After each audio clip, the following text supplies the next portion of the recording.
All right, welcome everyone. Welcome into Matchday -1. Thank God it's Friday. Here we are again. Matchday -1 presented by PointsBet, Austin FC's founding partner. I am Adrian Healey and delighted to welcome to the show, I believe for the first time. I can't believe I'm saying that, but Austin soccer royalty, legend, the man himself, Sonny Guadarrama. How much do I owe you? Sonny is in for Michael, who seems to be getting married. I can't imagine what the game plan is there, but I'm sure he's excited.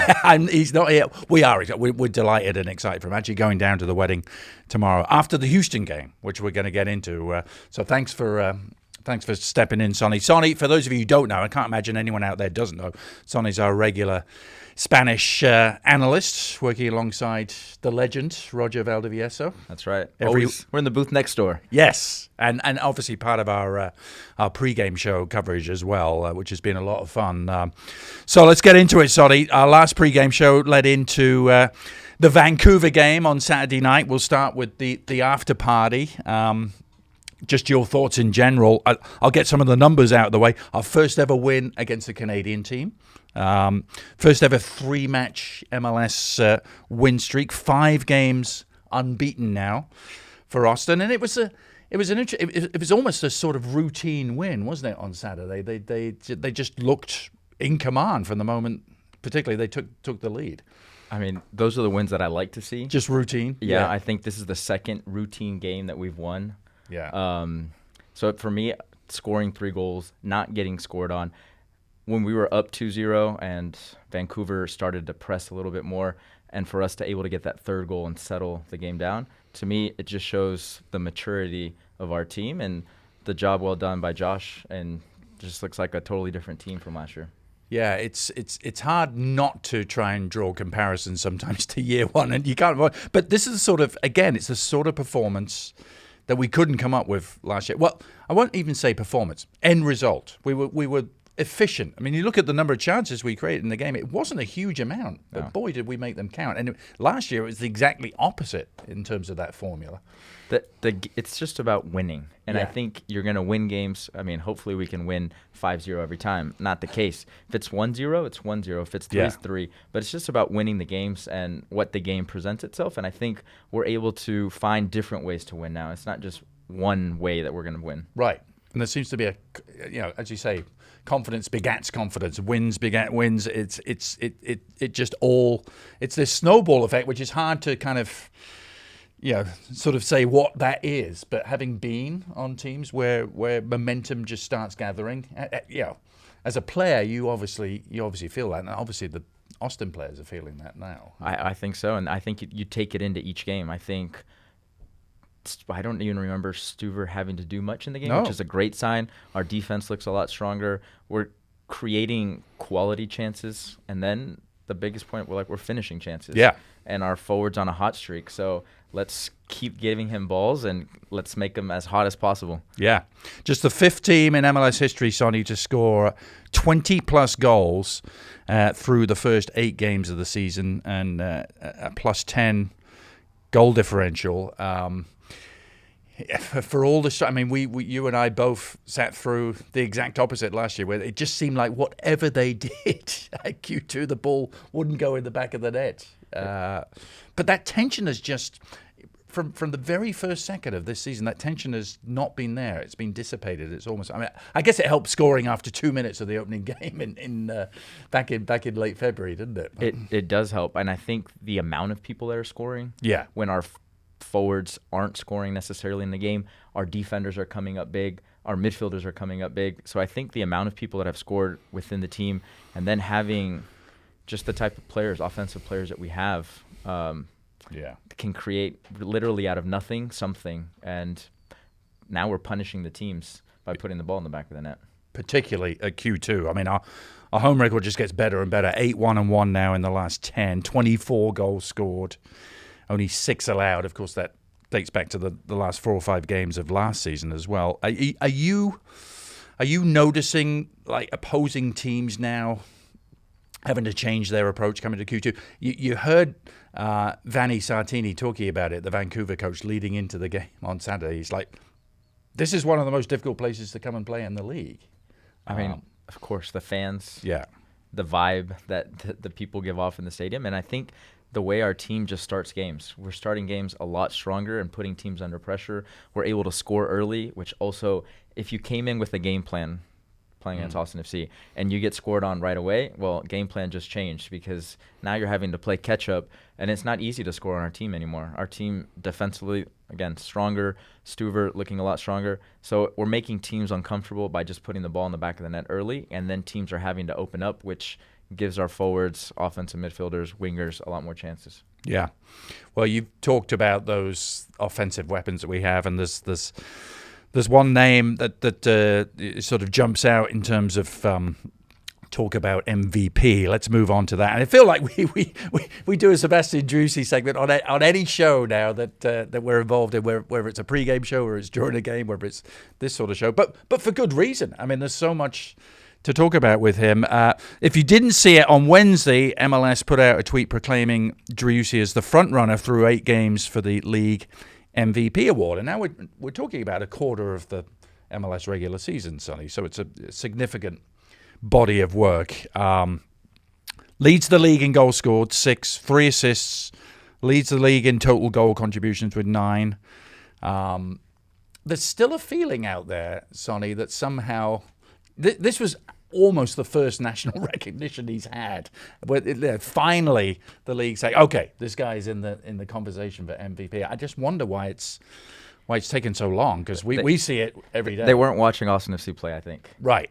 Yeah. Full games. They must have been just watching the highlights, because he's much more than those numbers. What he brings to the team, and if you just watch him, the way he presses the other teams.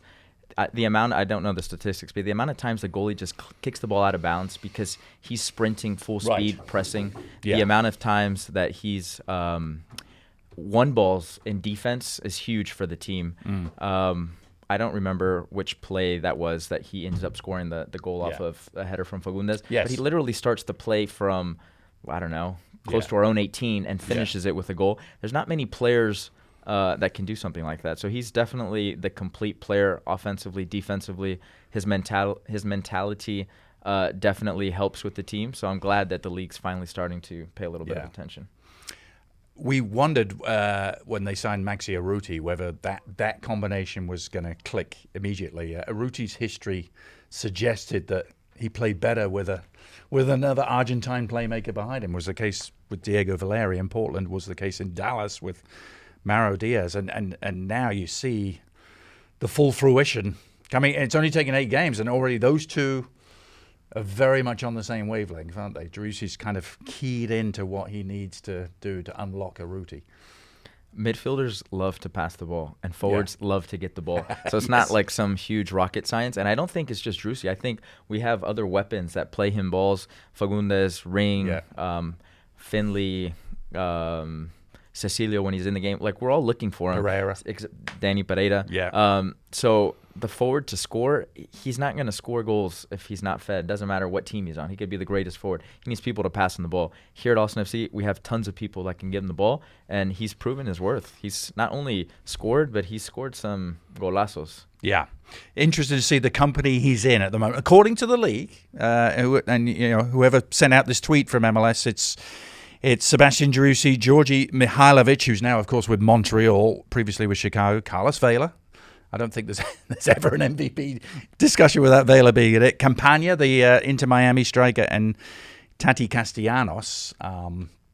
Where does he rank for you in the midst of that sort of competition? We had this conversation at the beginning. I said he's going to be the MVP of the league before this all started, and now it's just confirming it. And it goes back to he's much more than the numbers. You'd have to watch a game.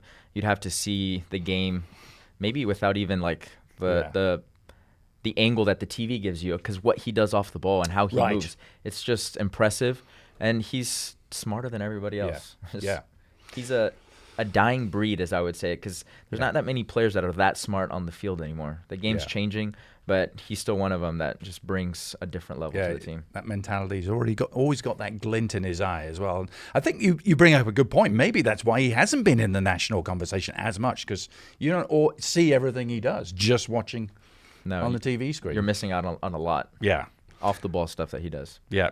Coaches and players have raved about him since day one. I remember Claudio Reyna, first thing he ever said to me about him when I asked when Driussi was almost signed last summer, he's like, just you wait to see how hard he works. And that, as you pointed out, is not always a given with DPs. No, that is not common at all. Right.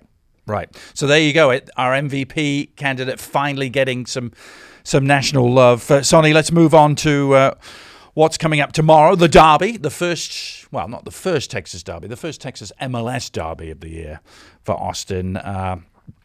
Austin going down the road to play the Houston Dynamo. An awkward 12:30 p.m. kickoff. Did you ever playing games at that time as a player? I'm sure you never had to in Mexico, really. No, we do. Pumas plays at 12. Pumas plays. All right. You got to wake up early and eat at odd hours that your body and your brain's throw your rhythm out, isn't it? Especially the heat here. I mean, today it was like raining, then it got extremely hot.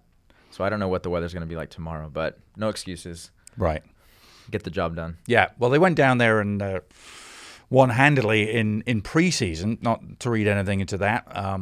Can't really read too much into last season's games. Two very different teams, both doing much better now. Houston, we beat them twice here at Q2. Lost badly down there in September, but again, really immaterial. It's interesting looking at them and how they've changed from last year, Sonny. Sebastian Ferreira, obviously, they're big. They're equipped. They're Sebastian. Yeah. They have a Paraguayan striker, and he's been good, hasn't he?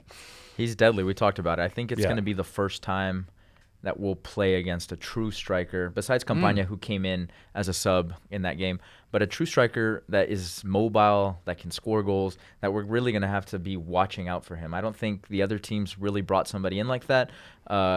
We just didn't have that complete focus, but I think he's the type of player that we're going to have to keep our eye out on. Yeah. Especially if Darwin Quintero's on fire, because you never know what he can get with him, but if he's on, very dangerous. Feeding him balls. Fafa Picoult also has always caused us problems. So it'll be a good game. Yeah, it will. Lots of attacking firepower out there on both sides of the ball. Ferreira, 3 goals, 1 assist so far. Quintero, 4 goals, 1 assist. They also have that Panamanian defensive midfielder. He's there, Danny Pereira. Kind of makes them tick in that area of the field. Just not as good as our Danny Pereira. No, he's not. Another guy who should be getting a lot more national conversation, Danny Pereira, but that's a subject for another show. So what do Austin, knowing what Houston's strengths are and how we've been approaching games recently, how do you see them approaching this tomorrow, Sonny? And what are the keys to getting a result down there, which is never easy? They haven't lost at home this season, Houston. I think they're gonna come out respecting Austin a little bit more. Yeah. Most teams will play at home however they want to play, but I think people are starting to see how strong of a team we are, and now them being the home team might even try to adjust to fit our team. That last game against FC Dallas definitely hurt them mentally. Oh, yeah. Getting 2 goals starting in the 86th, and then I think it was like the 97th minute getting scored on. That hurts mentally, so we'll see how they can bounce back. If Austin can score early like they have been, press, play the same way that we've been playing, I think we should get the 3 points. Yeah. You wonder if there's a hangover from that, because it's second Texan derby in a row for the Dynamos. You mentioned that how they didn't get something from the game in Dallas last week. They're probably still scratching their heads because they had it. I would be upset if I was Houston. The free kick that we watched that looked clearly like it was in, and I don't know. We're in the year 2022, and for them not to say, hey, like, check this out, that could have been the 2-0. So it's kind of hard to take that game into account because I think it was an odd game, but I think you ride on their maybe not so confident after getting scored on in the last minutes of the game. Yeah. It's funny. You look at the common opponents we faced so far this season. Actually, 4 of them, and results are pretty similar. They beat Vancouver 2-1 at home. They won away at Miami 3-1. They played Portland to a scoreless draw at home, and they beat San Jose 4-3 in a thrill at home. So pretty similar results, really. So, yeah, so I don't think the last game is too big of a right. You can't really compare that much, but both teams are different, which makes for a better game than what we had last year. One player who's not here yet, wanted to ask you about him, Hector Herrera, who's coming to Houston. I'm excited to see him. I am, because even how old is he now? 33, 34? You age. Yeah. I mean, you ever play against him at all? No, he left. Well, actually, I don't know. Maybe at the beginning of my career, but you don't get to play that many years in Spain and not be good. Yeah. And Houston does have a good team. I think he's gonna spark another fire in them. So it'll be interesting to see how he comes in and helps them out. And he actually started to do a lot better once they said that he was leaving to Houston. Right. For whatever reason. Yeah. Got more playing time. I got to leave a good final impression in Madrid. So he's definitely doing it. And he's going from playing Champions League to come play in the MLS. He's going to do good things here. Right. So, a lot to look forward to. I think it's going to be great. It's a shame about the kickoff time. I think that does perhaps impact the pace of the game. But two teams who are going to go for it, I feel, tomorrow. So 12:30 is the game. Remember, it's on Unimas, a little bit different. I know you and Roger will be calling it on radio. Roger actually has to travel. He's probably passing the bus right now. If he's not at Buc-ee's. Going in the opposite direction. He has to travel up to Austin to call it, and he lives in Houston. So that's the derby for you. What we normally do at this stage in Matchday -1, Sonny, is the Lahoud mood, but and we also do that on our English language broadcast. On the Spanish side of things, you always do Sonny's sentimiento, which is basically the same idea. How you're feeling going into it. So I thought we'd bring that into our Matchday -1 today. What is the Sonny sentimiento right now?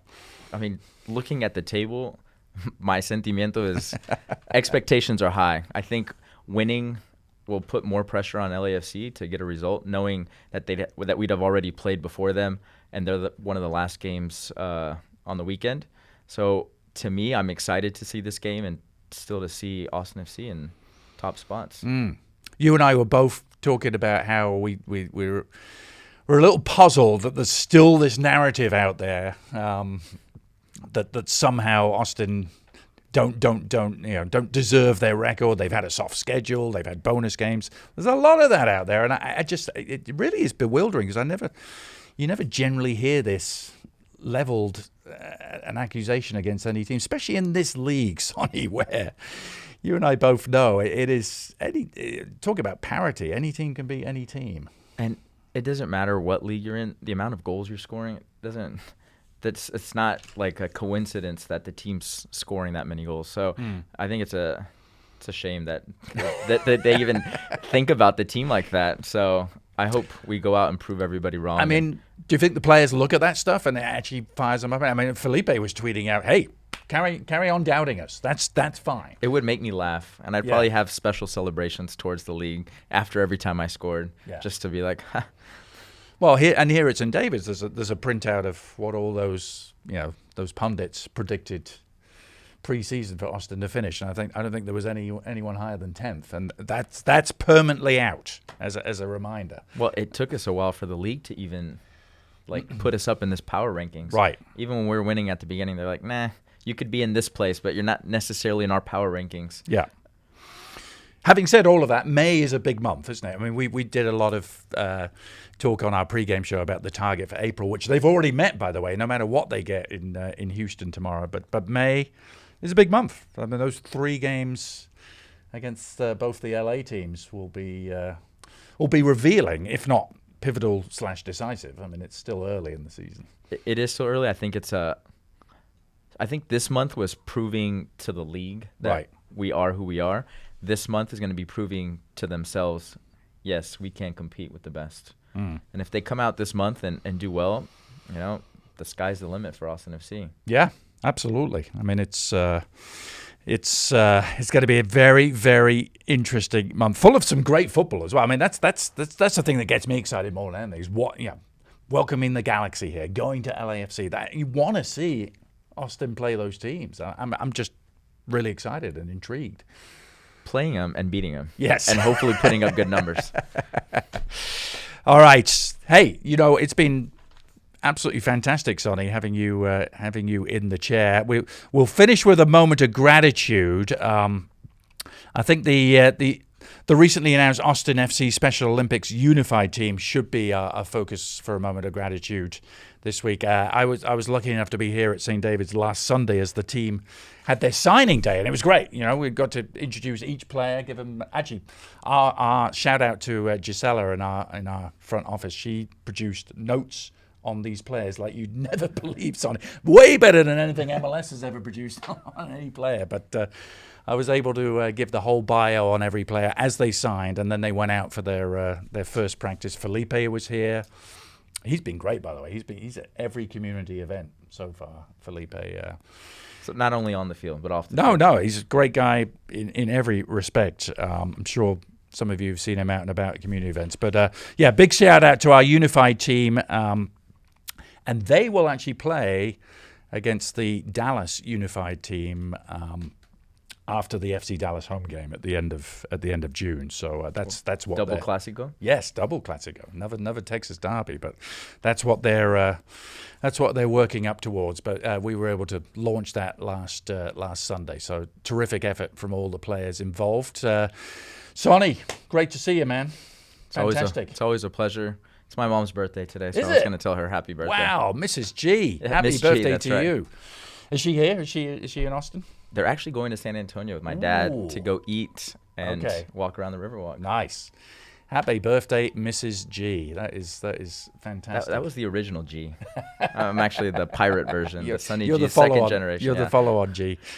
But yeah, look forward to next time. I know you're actually going to hop on and do an English language game in May with Michael still away on his honeymoon. So the eternal honeymoon. Look forward to that. Look forward to that as well. But remember, Austin, Houston, 12:30 kickoff, early start for all of us tomorrow. You can catch the game on Unimax. If you want to listen live on Spanish radio, you can hear Sonny and Roger. Practice your Spanish. With the call, yes, indeed. All right, thanks for being with us, everyone. We will talk to you next time. Enjoy the game.